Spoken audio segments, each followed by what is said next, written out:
మీ అందరికీ ప్రత్యేకమైన వందనాలు.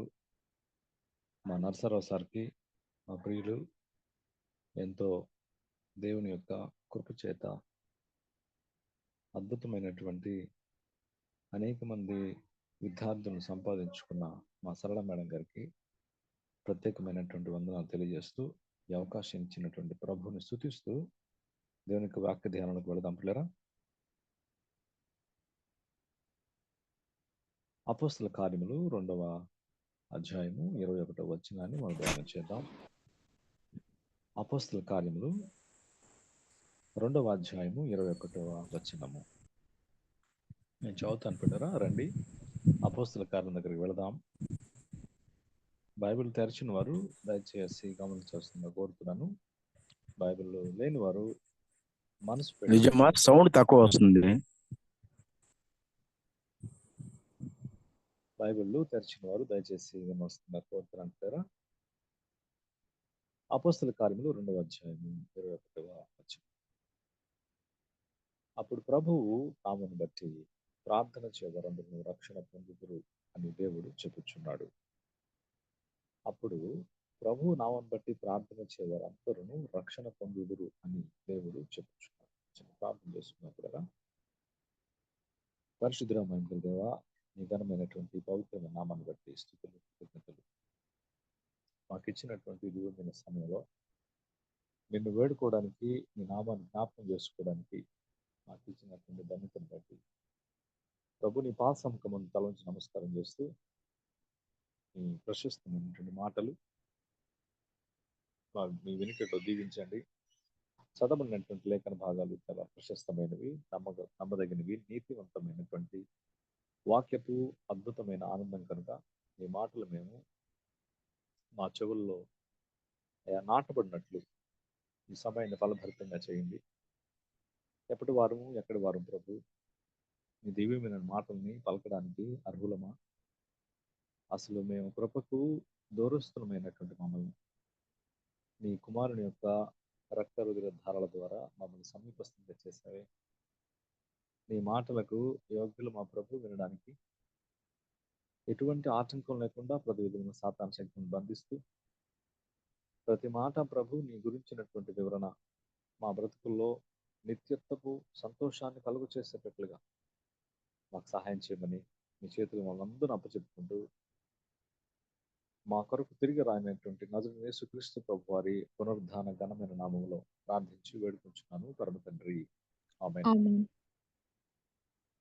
అన్న కొంచెం వాయిస్ లోగా ఉంది. సరేమ్మా, వినిపిస్తుందమ్మా? బాగా లేదన్న, వినబడుతుందమ్మా? లోగానే ఉంది.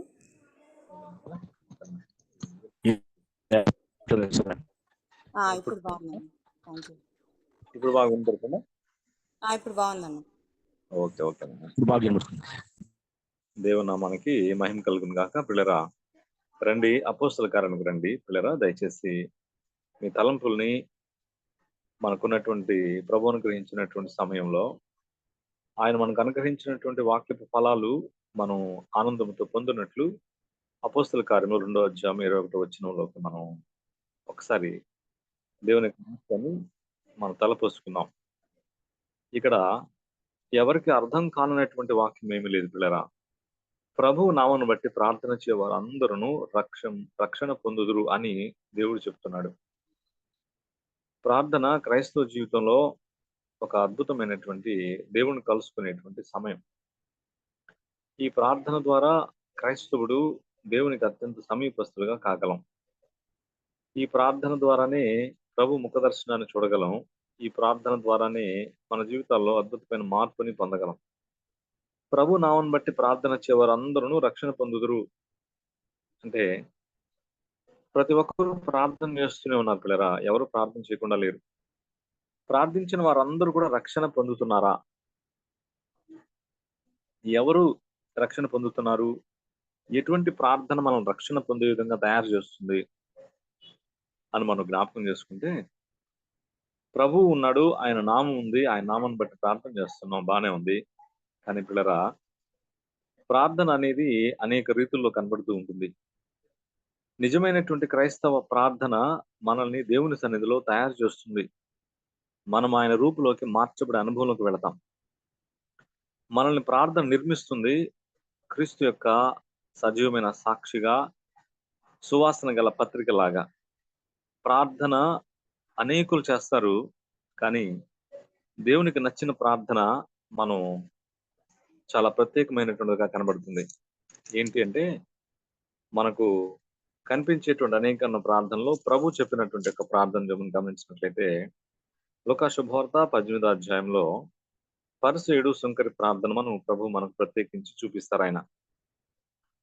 మన ప్రార్థన మనం రక్షించాలి అంటే మనం ఆయనకి పరిపూర్ణతలోకి మనం వేరుపారి ఫలించాలంటే మనం ఆయనకు అప్పచెప్పుకున్నప్పుడు మనం చేస్తున్న ప్రార్థన యొక్క రూపురేఖలు మన జీవితాల్లో ప్రత్యక్షంగా కనబడుతూ ఉంటాయి. మనం తీసుకునేటప్పుడు లేకుంటే భుజించేటప్పుడు చేసేటువంటి ప్రార్థన కాదు మనం నిర్మించేది. ఒక ప్రత్యేకమైనటువంటి ప్రార్థన క్రైస్తవ జీవితంలో అది ఆ వ్యక్తికి అర్థమవుతుంది. సుంకరి చేసినటువంటి ప్రార్థన చూడండి. అయితే సుంకరి దూరముగా నిల్చుండి ఆకాశం కళ్ళతొట్టుకైనను ధైర్యము చాలక రొమ్ము కొట్టుకొనుచుదు, దేవా పాపిని నన్ను కరుణించమని పలికెను. అతని కంటే ఇతడు నీతిమంతుడిగా తీర్చబడి తన ఇంటికి వెళ్ళనని మీతో చెప్పుచున్నాను. తను హెచ్చించుకున్నవాడు తగ్గింపబడిననియు తను తగ్గించుకున్నవాడు హెచ్చింపబడిననియు చెప్పాను. ప్రభు కోరుకుంటున్నట్టు ప్రార్థన, ప్రభు మనల్ని తయారు చేస్తున్నటువంటి ప్రార్థన సమయం. అందరూ ప్రార్థన చేస్తారు పిల్లరా, కానీ ప్రార్థన చేసిన తర్వాత మాత్రం మనలాగే ఉంటాం. మన స్వయాన్ని ఎప్పుడు కూడా వదులుకోం. యేసుక్రీస్తు ప్రభు నామములో ప్రార్థన చేయబడిన తర్వాత మనం ఆయన రూపులోకి మార్చబడిన అనుభవాన్ని మనం అనేకులకు చూపగలగాలి. అలా చూపలేని ప్రార్థన మనల్ని తయారు చేయలేదు. ప్రార్థన మనల్ని నిర్మిస్తుంది రక్షణ పాత్రల వలె. ప్రార్థన మనల్ని ఆయన రూపులోకి మారుస్తుంది. అందుకే ఫిలిప్పీయులకు రాసినటువంటి పత్రిక అపోస్తలుడైన పౌలు గారు అంటారు 3వ అధ్యాయం 1వ వచనంలో, మన దీన శరీరాన్ని తన మహిమ గల శరీరమునకు సమరూపము గల దానిగా మార్చును. అవును పిల్లరా, ఎవరు మనల్ని ఆయన సన్నిధిలో మనల్ని మనమే ఆయనకు అప్పచెప్పుకున్నప్పుడు మనం చేస్తున్నటువంటి ప్రార్థన, ప్రభువా నేను ఎంతటి వాడినయ్యా, నాకు అసలు అర్హతుందా, నా అందం ఏపాటిది, నా చదువు ఏపాటిది, నీ కృపే కదా నన్ను నడిపించింది, నీ యొక్క అద్భుతమైనటువంటి వాక్యపు ఆనందమే కదా నాకు సంతోషాన్ని కలుగజేసింది, నేను ఏపాటి వాడిని ప్రభు అని ఆయన సన్నిధిలో మనం కనబడినప్పుడు మనం చేస్తున్న ప్రార్థన మనల్ని పరిపూర్ణతలోకి తీసుకెళ్తుంది. ఆ పరిపూర్ణతలో ఉన్నటువంటి ఆనందాన్ని మనకు దయచేస్తుంది. నిజమైనటువంటి క్రైస్తవ జీవితంలో ఉన్న గొప్పతనాన్ని సమాజానికి మనల్ని ప్రత్యక్షపరుస్తాడు యేసుక్రీస్తు ప్రభువారు. దేవుని యొక్క వాక్యపు ఆనందం పరిశుద్ధాత్మ దేవుడు మనలో కార్యం చేసేటప్పుడు మనకు రోమపత్రిక 8వ అధ్యాయంలో గమనించినట్లయితే పిల్లరా, ప్రార్థన మనం చేస్తున్నాం అనుకుంటున్నారా? కాదు. 8వ అధ్యాయము 26వ వచనాన్ని జ్ఞాపకం చేసుకున్నట్లయితే, అటువలే ఆత్మయు మన బలహీనతలను చూచి సహాయము చేయుచున్నాడు. ఎలయనగా మనం యుక్తముగా ఎలాగో ప్రార్థన చేయవలనో మనకు తెలియదు. మనకు తెలియనటువంటి ప్రార్థనను ప్రారంభిస్తాం. ఏదో దేవుణ్ణి మనం ఆశపడి అడుగుతాం. ఆయన ఇవ్వాలని ఎదురు చూస్తాం. ఆయన ఇవ్వకపోతే మన భక్తి ఒక విధంగా ఉంటుంది. మన భక్తి దేవుని యొక్క ఆశీర్వాదాల కొరకు మాత్రమే చేసే ప్రార్థన. మనల్ని ఆయన రూపులోకి మార్చుకునే ప్రార్థన ప్రభు మన దగ్గర నుంచి ఆశిస్తూ ఉన్నాడు. గమనించండి పిల్లరా, సంసోను పాపం చేస్తున్నా, ఫిలిస్తీయుల యొక్క వెంబడి వెళ్తున్నా, పాపంలో జీవిస్తున్నా ప్రార్థన చేస్తున్నప్పుడు దేవుడు సహాయం చేశాడు. గమనించండి, ప్రార్థన మనల్ని రక్షిస్తుంది. నీ ప్రార్థన నీకు సహాయం చేస్తుంది. కేవలం నీ ప్రార్థన నీకు ఫలితాలు ఇస్తుంది. రకరకాలైనటువంటి ప్రార్థన స్వస్థపరుస్తుంది, నిన్ను బాగు చేస్తుంది, ఉద్యోగం ఇస్తుంది, వ్యాపారాన్ని అభివృద్ధి చేస్తుంది, అనేక రకాలైనటువంటి కోరికలు తీరుస్తుంది. ఈ ప్రార్థన దేవుడు మన దగ్గర నుంచి ఆశించట్లేదు. రక్షింపబడే ప్రార్థన అనుభవాన్ని దేవుడు మన జీవితంలో ఆయన ఆశిస్తూ ఉన్నాడు. రక్షింపబడే ప్రార్థన అనుభవం, ఆ ప్రార్థన జీవితం మన జీవితాన్ని క్రీస్తులోకి అద్భుతమైన ఆనందంలోకి మనం తయారు చేస్తుంది. ఆయన నిర్మాణకుడు. ఆయన నిర్మాణకుడైన వాడు మనల్ని ఎందుకు ప్రార్థించమని అడుగుతున్నాడు? మనల్ని ఎందుకు ఆయన వెంబడిస్తున్నాడు? మనకు బుద్ధి జ్ఞానాలను కలిగి చేసే ఆత్మను దయచేశాడు. అలా దయచేసినటువంటి వాడు మనల్ని ఆయన ఒక్క చిటికలో మార్చుకోవచ్చు కదా. కానీ మనం ఆయన రూపులోకి మార్చబడే అనుభవంలోకి మనం రావాలి. మనం ఆయన వెంబడించేటువంటి రీతిలో మనం ఆయన్ని హత్తుకోవాలి. అప్పుడే మన జీవితం అనేకులకు విరవబడిన రొట్టెలాగా ఉంటుంది.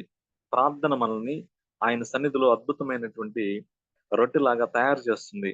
ఆ ప్రార్థన జీవితమే మనకు రక్షణ కలుగజేస్తుంది. ఇటువంటి ప్రార్థన నేటి క్రైస్తవ జీవితంలో ఎక్కడా కనిపించట్లేదు. ఇటువంటి ప్రార్థన ఫలానా మీటింగ్‌లకెళ్ళాము, అక్కడ దీవించబడ్డాము.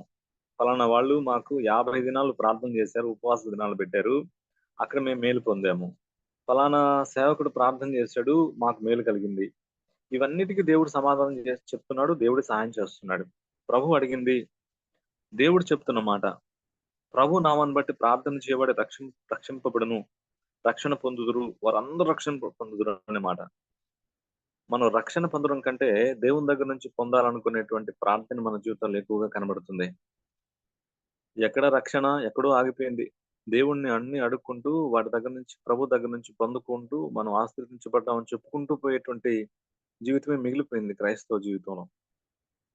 నేను రక్షించబడ్డాను, ఆ రక్షించబడే ఆనందం నా జీవితంలో ఉంది అనేటువంటి రూపు మార్చుకునేటువంటి ప్రార్థన మన జీవితాల్లో ఆయన మనల్ని నిర్మించేటువంటి ప్రార్థన ప్రభు కోరుకుంటున్నాడు. ప్రభు మనల్ని నిర్మిస్తున్నాడు. ఆ నిర్మాణకుడైనటువంటి ప్రభు మన జీవితాల్లో మనల్ని మనం ఒప్పుకొని ఆయన సన్నిధిలో ఎప్పుడైతే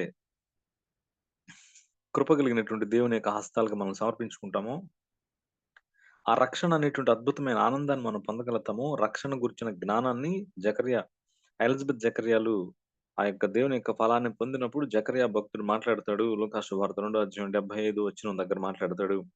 ఈ రక్షణ జ్ఞానాన్ని మాకు దయచేయి ప్రభు అంటాడు. దేవుని యొక్క వాక్యపు ఆనందాన్ని పొందాలా? దేవుని యొక్క వాక్యపు రక్షణ అనగా పిల్లరా దేవుని వాక్యాన్ని తృప్తిగా తినాలి. దేవుణ్ణి స్తుతించాలి. హృదయపూర్వకంగా, ఇష్టానుసారంగా దేవుని యొక్క వాక్యాన్ని అద్భుతమైన రీతిలో ప్రభావం మేము ఆనందించాలి అనేది రక్షణకి ప్రథమమైనటువంటి మెట్టు. ప్రభువును స్తుతించాలి, ఆయన ఆరాధించాలి హృదయపూర్వకంగా, ప్రభు కొరకు నిజముగా సంతృప్తికరమైన క్రైస్తవ జీవితాన్ని జీవించాలి అని కోరుకునేదే నిజమైనటువంటి ప్రార్థన, రక్షణ జీవితం. దీనికి వ్యతిరేకంగా సమాజంలో ఉన్న క్రైస్తవ జీవితం వ్యతిరేకంగా ప్రయాణం చేస్తుంది. అందుకే ప్రభు యొక్క నామాన్ని బట్టి ప్రార్థన చేయవారు రక్షించబడ్డారు. మనం రక్షించబడ్డామనే విషయాన్ని ఎప్పుడూ వదిలివేసి దేవుని యొక్క నిజమైనటువంటి మూల వాక్యమైనటువంటి వాటి దగ్గరికి మనం మళ్ళీ మరలక దేవుని యొక్క నిజమైనటువంటి సంతోషాన్ని పొందడానికి ప్రధానమైనటువంటి భాగంలో నుంచి వేరుపడి అనేకమైనటువంటి లోక సంబంధమైన విషయాల మీద దృష్టి పెడుతూ ప్రార్థన చేసుకుంటూ వెళ్తున్నాం. రక్షింపబడిన మనము ప్రధానమైనటువంటి ఆ తలాంతులు కలిగినటువంటి కృప, మనం రక్షింపబడినటువంటి ఆనందంలో మన రూపుదిద్దుకున్నటువంటి తయారు కాబడిన ప్రార్థన జీవితమే అనేకులకి ఫలాల్ని కలుగచేసి సంతోషాన్ని ఇస్తుంది. అందుకే చూడండి యేసుక్రీస్తు ప్రభువారు అనేక సార్లు నా తండ్రి చిత్తమైతేనే, నా తండ్రి మాట ప్రకారమే నేను మాట్లాడుతున్నాను. నా తండ్రిని వేడుకుంటేనే, నా తండ్రికి మహిమ కలుగునట్లుగానే నా తండ్రి ఆయన చెప్తేనే నేను చెప్తాను. ఆయన మహిమ కోసమే నేను చేస్తున్నాను. ఆయనను వేడుకుంటే నాకు అనేకమైన బలమైనటువంటి సైన్యాన్ని పంపించగలడు అని మాట్లాడుతున్నప్పుడు మన జీవితాల్లో మనమే ఎక్కువ కనబడతాం. ఈనాడు అనేకమైనటువంటి సువార్త పత్రికలు, సువార్తకు సంబంధించినటువంటి పాంప్లెట్స్, వారి సభలు కూడినటువంటి పాంప్లెట్స్ అనేకమైన యూట్యూబ్స్‌లో వాటిలో పెడుతూ, వాట్సాప్‌లో పెడుతున్నప్పుడు పిల్లరా, మనం కనబడేది దేవుడు గాదు, సేవకులే ఎక్కువ కనబడుతున్నారు పాంప్లెట్స్‌లో. దేవుడెక్కడ? మన జీవితాల్లో మనమే ఎక్కువున్నాం. ప్రభువు లేడు. మన జీవితాల్లో మనమే ఎక్కువగా కనిపిస్తున్నాం. అందుకే రక్షింపబడినటువంటి వారు లోకంలో తక్కువగా కనబడతారు. ప్రభువుని ఎక్కువగా కనిపించే విధంగా వారి బ్రతుకు ఉంటుంది. అందుకే చూడండి అపోస్తలుడైన పౌలు గారు చెరసాల్లో ఉండి క్రీస్తు ప్రభుని ప్రకటించడానికి అనేకమైన పత్రికల్ని ఆయన రూపుదిద్దుకుంటూ వచ్చాడు. ప్రార్థన మనల్ని నిర్మించినప్పుడు ఆ నిర్మాణానికి కూడినటువంటి ఆ ప్రతిబింబం క్రీస్తుని ప్రకటిస్తూ బ్రతికేటువంటి రక్షణ జీవితాన్ని మనకు దయచేస్తుంది. ఇది నిత్యత్వంలో మనకు ఆనందాన్ని కలుగజేస్తుంది. ఇటువంటి అద్భుతమైన క్రైస్తవ జీవితాన్ని మరచి ఏదో రొట్టె అప్పుడప్పుడు మనం హనీ కేక్, బర్త్‌డే కేక్ తింటున్నట్లు దేవుని యొక్క ఉజ్జీవపు ఆనందాన్ని పొందుతూ అలా వెళ్ళిపోతున్నాం. దేవుని యొక్క వాక్యాన్ని రక్షణ పొందిన వారు తను తగ్గించుకుని దేవుని సన్నిధిలో ప్రార్థించిన వారు ఎలా అంటారంటే దేవుని యొక్క వాక్యాన్ని భోజనంలాగా చేస్తారు. అప్పుడప్పుడు మనం కేక్ తింటున్నట్లుగా దేవుని యొక్క వాక్యాన్ని మనం తిని అసలు అలా వెళ్ళిపోతూ ఉండేటువంటి అనుభవం నామకార్థ క్రైస్తవ జీవితం మాత్రమే. అందుకే పిల్లరా, ప్రభు మనకు అనుగ్రహించినటువంటి ఈ శ్రేష్టమైన సంతోషం, ఆయన మనల్ని రూపుదిద్దుతున్నాడు అనే అనుభవంలోకి మనం చేసే ప్రార్థన మాత్రమే మనకు సంతోషాన్ని కలుగజేస్తుంది. ప్రార్థించడం అంటే మనం ప్రభు సన్నిధిలో తయారు కాబడుతున్నాం. ఆయన పరసంబంధమైనటువంటి పరిశుద్ధాత్మ శక్తి చేత మనల్ని ఆయన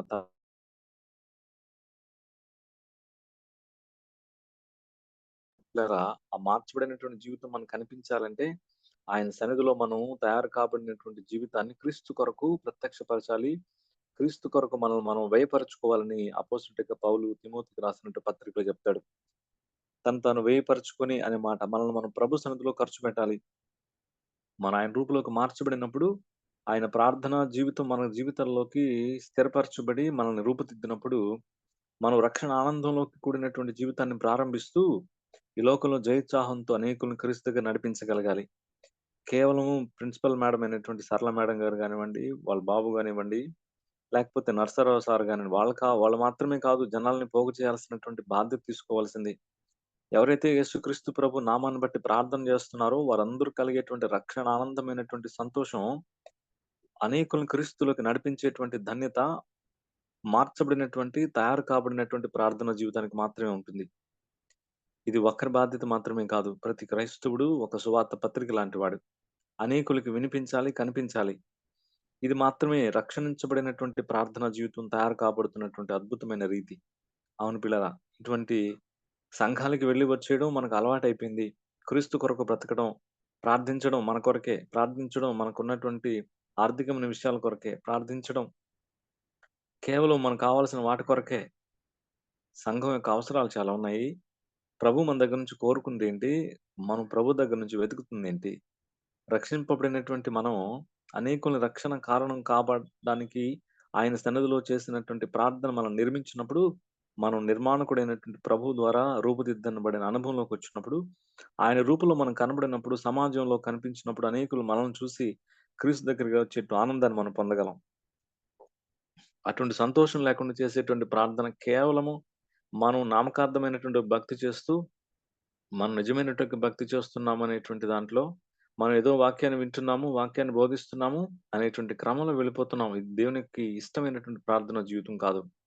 దేవుని సన్నిధిలో మనం ప్రార్థన చేస్తున్నప్పుడు ఆయన నిన్ను తయారు చేస్తున్నాడు. తయారు కాబడినటువంటి భోజనం ఎలా ఉంటుంది? చాలా రుచిగా ఉంటుంది. ఆయన చేతిలో ఉంచబడినటువంటి 5 రొట్టెలు, 2 చేపలు అనేకులకి దీవెనకరంగా మార్చబడ్డాయి. ఆయన సన్నిధిలో ప్రార్థన చేస్తున్న మనం అనేకులకి ఎందుకు దీవెనకరంగా లేము? అనేకులకి ఎందుకు దీవెనకరమైనటువంటి వాతావరణం మన జీవితాల్లో నిర్మించబడలేదు? మనం క్రీస్తు కొరకు తయారు కాబట్టలేదు. ఈ లోకంలో ఉన్న వాటిని పొందడం కొరకు, లోకంలో ఉన్న వాటి సంతోషం కొరకు, వాటిని అనుభవించడం కొరకు మనం ప్రయత్నం చేస్తూ క్రీస్తుని అడ్డం పెట్టుకొని బ్రతికేటువంటి క్రైస్తవ జీవితపు లోకంలో మనం జీవిస్తున్నాం. అవును పిల్లరా, సుంకరు చేసిన ప్రార్థన ప్రభు ఎంతో నీతిమంతునిగా మెచ్చుకున్నాడు.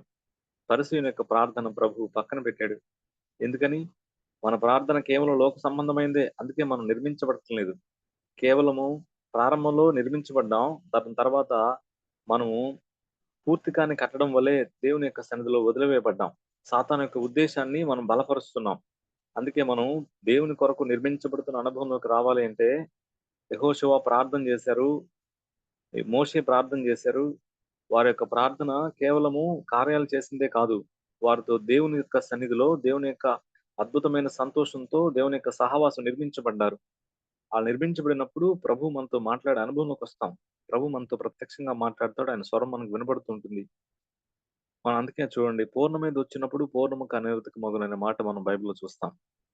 మన పూర్ణమైనటువంటి దేవుని యొక్క ఈ అద్భుతమైన జీవితాన్ని క్రీస్తులో నిర్మించబడాలని ఆయన ప్రభు నామాన్ని బట్టి ప్రార్థన చేయమని ప్రతిసారి మన జీవితాల్లో ఆయన హెచ్చరిస్తూనే ఉంటారు.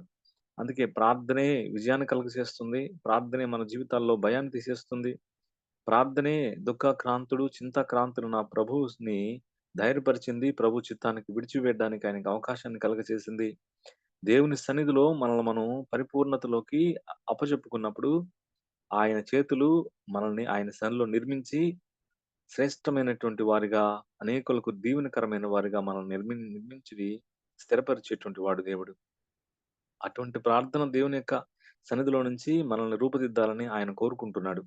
మనం సుంకరి ప్రార్థన వింటాం, పరిసయ్యుని ప్రార్థన విన్నాం. మన ప్రార్థన ప్రత్యేకంగా ఉంటుంది. మనం కేవలం ప్రభా నీ వాక్యపు ఆనందం ఎలా ఉంటుంది? భాషాను పొట్టేళ్ల కొవ్వు మెదడు దొరికినట్లు ప్రభు నీ మాటలు నాకు దొరికాయి అని చెప్పేటువంటి దావీదు యొక్క ఆనందం మన జీవితాల్లో ఎందుకు లేదు అంటే పిల్లరా, మనకు పరిపూర్ణ రక్షణ పొందే ప్రార్థన మన జీవితాల్లో లేదు. రక్షణ పొందాము అనేటువంటి ఒకే ఒక చిన్న గీటు దగ్గర ఆగిపోయి క్రైస్తవ జీవితాన్ని అన్యాక్రాంతంగా జీవించే ప్రార్థన జీవితాన్ని కలిగి లోకంలో సాతాను మనల్ని తీసుకెళ్తూ ఉన్నాడు. గమనించండి. ప్రభా నీ వాక్యము జుంటి తేనెల దార కంటే మధురమైనది అంటే ఆ మాధుర్యాన్ని పొందగలిగే ప్రార్థన ప్రభు నీ జీవితాన్ని నిర్మించగలిగాడా? మనం ఆయనకి సమర్పించుకున్నప్పుడు ఆయన మనల్ని ఆయన తన రూపులోకి మార్చుకుంటున్నప్పుడు మనల్ని నిర్మించినటువంటి గొప్ప దేవుడు అంత సంతోషాన్ని ప్రభు సన్నిధిలో పొందగలిగామా? వెండి బంగారాలు ప్రభా అసలు ఈ లోకంలో వెండి బంగారాలు కంటే కోరదగినది నీ మాటలు అన్నామే. ఈ రోజైనా వెండిని దాచుకున్నట్లు బంగారాన్ని దాచుకున్నట్లు వెండిని చూచినట్లు వెండిని బంగారాన్ని కొనబోతున్నట్లు అంత సంతోషం మన జీవితంలో వాక్యం వినేటప్పుడు ఉందా? లేదు కదా. వినండి. వెండిని బంగారాన్ని వెండి బంగారాల కంటే కోరదగిన నీ మాటలు అన్నప్పుడు వెండిని బంగారాన్ని కొనబోతున్నప్పుడు ఉండే సంతోషం దేవుని యొక్క వాక్యం వినేటప్పుడు మన జీవితాల్లో లేదే. ఏం కోరుకుంటున్నాడు? దేవునికి మనం ఏం దేవుడు మనకి ఏమి మన దగ్గర నుంచి పొందాలనుకుంటున్నాడు? మనమేమి ఇవ్వాలని దేవుని సన్నిధిలో నిలబడున్నాం. అనేక సంఘాలు, అనేక పరిచర్యలు, అనేకమైన ప్రార్థనా జీవితాలు, అనేక వర్తమానాలు, అనేకమైన పాటలు దేవుని సన్నిధిలో పాడి వెళ్ళిపోయిన సంవత్సరాలు మన జీవితాల్లో చాలా ఉన్నాయి. కానీ పిల్లరా, ఎక్కడ వెండి బంగారాల కంటే కోరదగినది ప్రభు అనే మాట ఎక్కడ నిరూపించబడింది? దేవుని సన్నిధిలో ఆయన వాక్యాన్ని నిరంతరం ప్రేమించేటువంటి వారు. కీర్తన మొదటి అధ్యాయంలో అంటాడు, ధర్మశాస్త్రాన్ని దివారాత్రము ధ్యానించువాడు ధన్యుడు. అవును పిల్లరా, నిజముగా ఆయన అద్భుతమైనటువంటి వాక్యపు సంతోషం మన జీవితాల్లో పెళ్ళు ఉబకాలి అన్నప్పుడు ఆయన నిర్మిస్తున్నటువంటి చేతుల్లోకి మనం ప్రార్థన సమయంలోకి మనం సమకూర్చున్నప్పుడు ఆయన మనం తయారు చేస్తాడు. పౌలు అంటాడు, అందుకే అంటాడు పౌలు, లోకాన్ని మొత్తాన్ని కూడా వ్యర్థమైన దాంతో పోల్చాడు. ఎందుకని? ఆయన మాధుర్యమైనటువంటి మాటలు తన యొక్క 3 సంవత్సరాల అరేబియా తీర ప్రాంతంలో ప్రార్థనలో తను తాను రూపుదిద్దుకున్నటువంటి అనుభవం మాట్లాడుతుంది. దేవుని యొక్క సన్నిధిలో మనకు స్థిరమైన ప్రార్థన లేదే. ప్రార్థన అప్పుడప్పుడు ఉందే. అప్పుడప్పుడు కేక్ లాగా ప్రార్థన అనుభవాన్ని దేవునికి వాక్యాన్ని తీసుకుంటున్నాం. పరిపూర్ణమైన సంతోషం కలిగే భోజనాన్ని పూర్ణమైన భోజనంలాగా దేవుణ్ణి తీసుకునే రోజుల్లో మనం అనేక సార్లు తప్పిపోతూ ఉన్నాం కాదు పిల్లరా. గమనించండి. పరిశుద్ధాత్మ దేవుడు చెప్తున్న మాట, ఆయన సన్నిధిలో అద్భుతమైన ఆనందం ఉంది. ఆయన సన్నిధిలో నిత్యమైనటువంటి శ్రేష్టమైన ఆశీర్వాదాలు ఉన్నాయి. కానీ అంతకంటే ముఖ్యంగా నీ కొరకు నా కొరకు సిలువలో బలి అయ్యి ప్రాణత్యాగాన్ని చేసినటువంటి దేవుడు. గమనించారా పిల్లరా ఎప్పుడన్నా మీరు? ఈ భూమిని మనకి ఇచ్చేసాడు ఆయన. పరలోకాన్ని కూడా ఇచ్చేసాడు. ఆయన దగ్గర ఇంకేముంది? పరలోకాన్ని ఆయన దాచుకోలేదు. పరలోకంలో తన కుమారుడిని మన కొరకు పంపించాడు. ఈ భూమిలో ఉన్న సమస్తపు ప్రాణుల్ని అధికారం ఇచ్చాడు మనకు వాటి మీద. భూలోకాన్ని ఆయన ఇచ్చేసి పరలోకాన్ని కూడా మన కొరకు ఇచ్చేసినటువంటి వాడు. ఆయన మనకంటే అంతకంటే చాలిన దేవుడు ఈ లోకంలో ఎవరున్నారు? తన సింహాసనంలో తన పక్కన కూర్చోబెట్టుకునేటువంటి అధికారాన్ని కూడా మనకు అనుగ్రహించాడే. మీరు భూలోకాన్ని మాత్రమే ప్రభు మనకు నివాస యోగ్యమైన దానికి ఇచ్చారనుకుంటున్నారా? ఆయన కుమారునిచ్చాడు. ఆయన పరలోకాన్ని కూడా మన కొరకు ఇచ్చివేశాడే. ఆయన కొరకు మనం ఏమిచ్చాం? ఆయన రూపంలో మార్చబడినప్పుడు క్రొత్త విషయాలు ప్రభు నీకు నాకు ఆయన చెప్తుండాలి అన్నప్పుడు మనం ఆయన కొరకు తయారు చేయబడేటువంటి ప్రార్థనా సమయాన్ని ప్రభు కొరకు మనం నిర్మించుకోకపోతే ఈ అద్భుతమైన పరలోకపు మన్నాన్ని మనం పొందగలమా?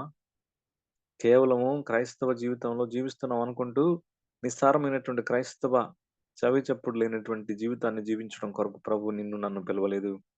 ఆయన నీ కొరకు నా కొరకు గొల్గతాలో సిలువ వేయబడే అనుభవాన్ని పొందలేదు. నా ప్రభువు కార్చిన రక్తం, నా ప్రభు నా కోసం నీ కోసం చేసిన త్యాగం కేవలం నామకార్థ భక్తి జీవితాన్ని చేయడానికేనా?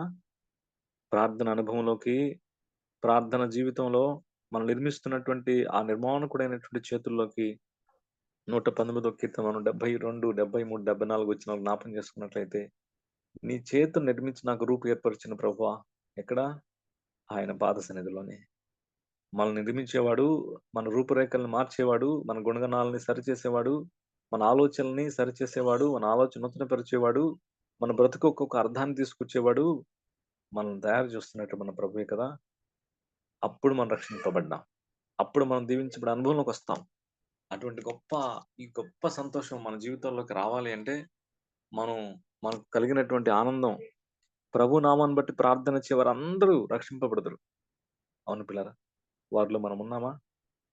అద్భుతమైనటువంటి సారెపతు విధవరాలతో ఏలియా కంటే ముందుగా ఏలియాతో చెప్తున్నాడు ప్రభు, నేను సెలవిచ్చాను, నేను మాట్లాడుతున్నాను, సారెపతు విధవరాలతో మాట్లాడాను. అవును పిల్లరా, రహస్యంగా ఆయన ఎవరితో ఎప్పుడు మాట్లాడుతున్నాడో ఆ మాట్లాడబడుతున్నటువంటి జీవితం క్రీస్తు యొక్క మహిమ కొరకు పిలువబడినటువంటి మనందరికి మాత్రమే మన హృదయాలకు అర్థమవుతుంది. ఎంత చక్కని దేవుడు, ఎంత చాలిన దేవుడు. ఆయన పరిపూర్ణంగా తీసుకోవడానికి మనకు దేవుని యొక్క సమయం చాలా సరిపోదు. మన జీవితాల్లో అనేకమైన విషయాల్లో మనం ముందుంటాం. అనేకమైన సువార్త కూడికల్లో పెట్టడానికి, ఆ పత్రిక వేయడానికి మనుషులే కనబడుతున్నారు. నా ప్రభు ఎక్కడ? మనం రక్షింపబడినటువంటి ఆనందంలోకి ప్రార్థన మనం తయారు చేసినప్పుడు మన జీవితాల్లో మనం తక్కువ ఉంటాం. మన ప్రభు మనకు ఎక్కువగా అనేకులకి కనపరచబడుతూ ఉంటాడు. గమనించండి, పౌలు శీల ఇద్దరు ఉన్నారు. ఏం సంతోషం ఉంది వాళ్ళ జీవితాల్లో? పాట పాడడానికి, సంతోషించడానికి అవకాశం ఏముంది? అవును పిల్లరా, కనాను స్త్రీ అయితే తన కుమార్తెకి దయ్యం పట్టింది, తను బాగు చేయమని వెంటబడుతూ ఉంటే శిష్యులు గద్దిస్తున్నారు. ఒక స్త్రీ పురుషులు గద్దిస్తుంటే వాళ్ళ మాటలకి చెవి పెట్టక ప్రభువును వెంబడిస్తూనే వస్తూ ఏమి చేయకపోయినా ఆయనకు ముఖ్య అనుభవం. ఏమి చేయకపోయినా, ఏమి ఇవ్వకపోయినా, ఆరోగ్యం లేకపోయినా, సంపద లేకపోయినా, పిల్లలు లేకపోయినా, సరైన జీవితం లేకపోయినా నా దేవుడే నాకున్నాడు అనేటువంటి ప్రార్థన మనల్ని తయారు చేస్తుంది కదా. హబక్కూకు ఎందుకు వచ్చిందంత సంతోషం?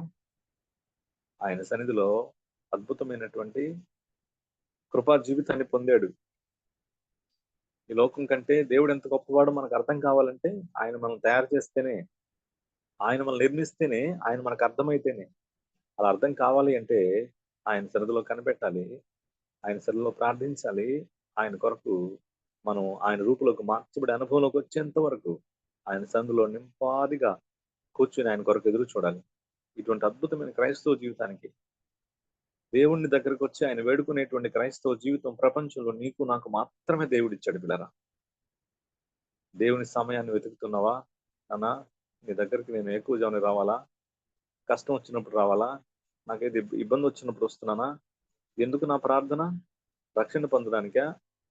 నన్ను నువ్వు రూపుదిద్దుతున్నప్పుడు నేను పొందుతున్నటువంటి పరలోకపు ఆనందానికా, లేకుంటే ఈ లోకంలో ఉన్నటువంటి అన్నిటిని పొంది ప్రభు నాకు ఎలా నువ్వు ఇస్తావా, చేస్తావా అని అడగడానికి వచ్చానా ప్రభు? నిన్నే పొందడానికి వచ్చానయ్యా. నీ ప్రార్థనలో నన్ను తయారు చేయి, నన్ను నీ రూపులోకి మార్చు నాన్న అనేటువంటి క్రైస్తవ ప్రార్థన ప్రప్రదంగా మన జీవితంలో కనిపించాలి. మిగతా వాటన్నిటిని ఆయన చూసుకుంటాడు, ఆయన ఇస్తాడు. ఈ లోకంలో పొందినటువంటి చాలా మంది, లోకాన్ని పొందిన చాలా మంది ఎప్పుడు కూడా, సొలొమోను కూడా రాజ్యాలని రాణుల్ని పొందాడు పిల్లరా. ఏమయ్యాడు? ఏం పొందాలని ప్రార్థన చేస్తుంది దేవుని సన్నిధిలో? ఆయన అద్భుతమైన మధురమైన వాక్యం. మనం చెప్పుకుంటాం, జుంటి దీని ధరల కంటే మధురమైన దేవుని యొక్క వాక్యం అని. మనకు లోకమే చాలా మధురం, దాని యొక్క వాక్యం కాదు. ఇప్పుడు అర్థమవుతుందో తెలుసా? ఆయన సిలువ త్యాగం, ఆయన మన కొరకు కార్చిన ఆఖరి బట్టు వరకు అనుభవం, మారైన మాట్లాడినటువంటి మౌనిగా నిలబడినటువంటి వాడు, ఎంత విధేయుడిగా పిలాతు ముందు నిలబడ్డాడు నా ప్రభు. ఆయన రూపులోకి మార్చేటువంటి ప్రార్థనా జీవితం లేనటువంటి మనం నిత్యత్వంలో ఆయన సంతోషాన్ని, పరలోకంలో ఆనందాన్ని ఈ లోకంలోనే పొందగలిగేటువంటి గొప్ప మాధుర్యమైనటువంటి ప్రభు కదా. ఆయన ఆనందించగలిగావా? ఆయన వాక్యంలో ఉన్న ఆనందాన్ని, మకరందాన్ని నాకు కావాలి ప్రభువా, నీ వాక్యం నాకు కావాలి, నీ అద్భుతమైన నీ వాక్యంతో నింపు నాన్న, నాకు ఈ జీవితాన్ని ఇచ్చావు నాన్న, నీ వందనాలు అని చెప్పగలిగేటువంటి ప్రభు నామను బట్టి ప్రార్థన మన జీవితంలో ఉంటే, రక్షింపబడిన తర్వాత అనేకులు క్రీస్తుని బట్టి మనం మన జీవితాలని ఆయన రూపులోకి మార్చినప్పుడు, మనం నిర్మించిన వాడు అనేకుల కొరకు మన నిర్మాణ జీవితమైనటువంటి బ్రతుకుని దేవుడు ఆశీర్వాదకరంగా ఉంచుతాను పిల్లరా. ఇది నిజం. నేను పొందిన అనుభూతి. నా దేవుని యొక్క మకరందపు ఆనందంలో ఆయన సన్నిధిలో నింపాదిగా కూర్చున్నప్పుడు మరి ఎన్నుకున్నది అద్భుతమైనది.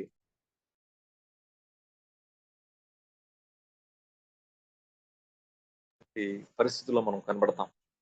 అందుకే ఆత్మ సంబంధమైనటువంటి జీవితాన్ని జీవించడానికి, ఆయన మనకు పరలోకపు ఆనందాన్ని మనకు దయచేయడానికి ఆయన ఇచ్చినటువంటి అద్భుతమైన వనరు ఆయన పాద సన్నిధిలో ఆయన వైపు చూస్తూ, ఆయన కొరకు ఈ లోకంలో బ్రతికి ఆనందాన్ని పొందుతూ, ఆయన నామంలో ప్రార్థించే జీవితాన్ని మనకు అద్భుతమైన రీతిలో బహుకరించడమే. ప్రార్థన మన అక్కర్ల కొరకు కాకుండా ఆయన నిత్యత్వమైన వాక్యపు ఆనందం కొరకు, రక్షింపబడేటువంటి ఆనందంలో మనం జీవించడం కొరకు మాత్రమే